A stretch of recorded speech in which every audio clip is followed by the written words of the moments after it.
This is a question from the ECET 2021.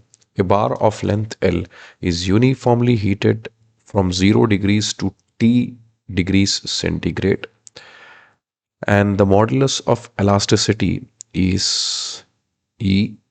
The coefficient of linear expansion is alpha. The stress developed in the bar needs to be computed. So here the formula of thermal strain is expressed as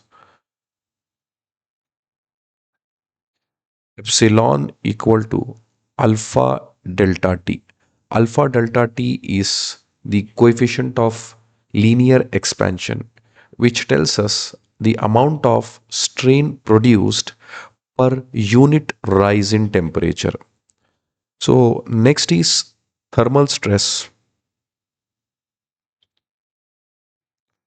Thermal stress is given by sigma is equal to E into epsilon, which is E alpha delta T.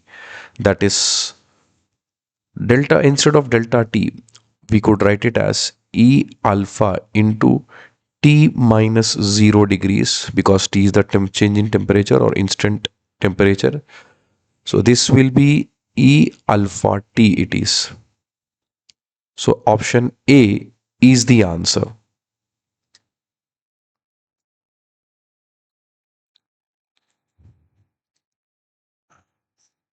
Option A is the answer.